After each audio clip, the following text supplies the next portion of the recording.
చెట్టుది details చెప్తాను madam.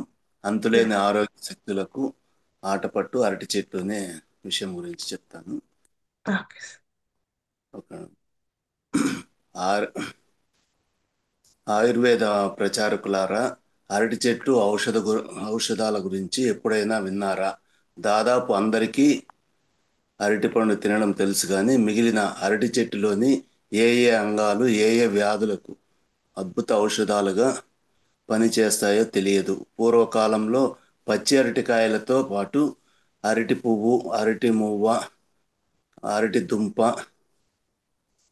అరటి ఊచ వీటిని కూడా వివిధ రకాలుగా వండుకొని తింటూ అనేక అరో అనేక రోగాలను అరికట్టే అద్భుత సంప్రదాయాలు మనకుండేవి. ఈ కాలపు ఆధునిక విధుల్లో హోటళ్లలో దొరికే అనారోగ్యకర పదార్థాలు గురించి తెలుసు కానీ పరిసరాలలో ఆహార ఔషధాల గురించి ఏమాత్రం తెలియదు. అందుకే ఈ వ్యాసము ప్రకటిస్తున్నాము. మీరు చదవండి, అందరి చేత చదివించండి అనే శీర్షిక గురించి. నెక్స్ట్ అరటి చెట్టు పేర్లు. సంస్కృతిలో కదలీ చెట్టు అని, మళ్ళీ హిందీలో కేలా అని, తెలుగులో అరటి, లాటిన్లో మైసాస పీనీటియం పీనీటియం అని అంటారు. ఆంగ్లంలో బనానా అంటారు. అరటి చెట్టు రూపగుణ ప్రభావాలు.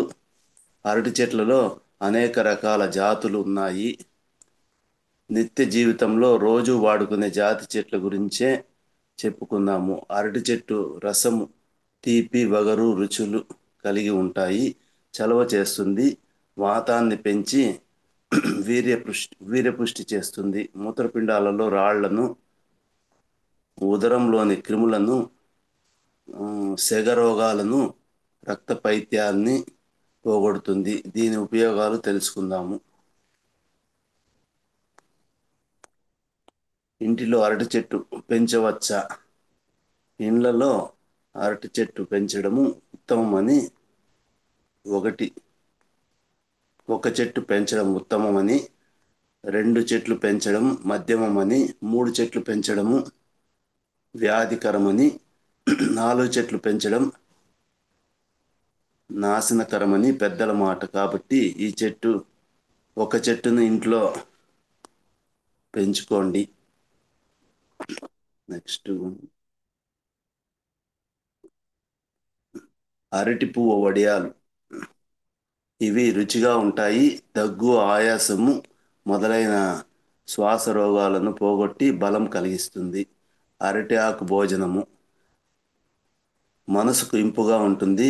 జ్వరము, క్షయ, కఫవాతము, దగ్గు, ఉబ్బసము మొదలైన వ్యాధులను అణిచివేసి జఠరాగ్ని వీర్యబలాన్ని, ఆయువును పెంచుతుంది. విష ప్రభావాన్ని హరించి వేస్తుంది.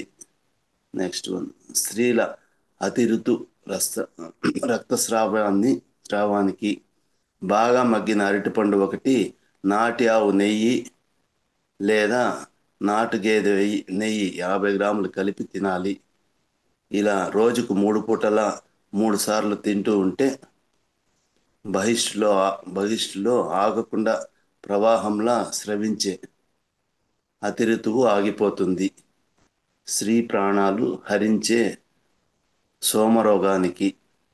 స్త్రీలలో గర్భాశయ రోగాలు ముదిరిపోయి చివరికి సోమరోగంగా మారి యోని గుండా తెల్లని నీరు నిరంతరం స్రవిస్తూ ఉంటుంది.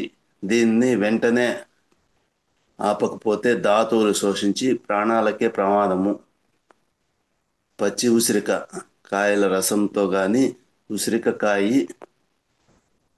కాయలతో కాచిన కషాయంలో కానీ అరటిపండును కలిపి కొంచెం తేనె, పటిక బెల్లం కూడా చేర్చి 2 పూటల సేవిస్తూ ఉంటే స్త్రీల సోమరోగం హరించిపోతుంది. నెక్స్ట్ కాలిన గాయాలకు కమ్మని లేప్యం. బాగా పండిన అరటిపండును మెత్తగా పిసికి గాయాలపై వెంటనే లేపనం చేస్తే మంట, పోటు తగి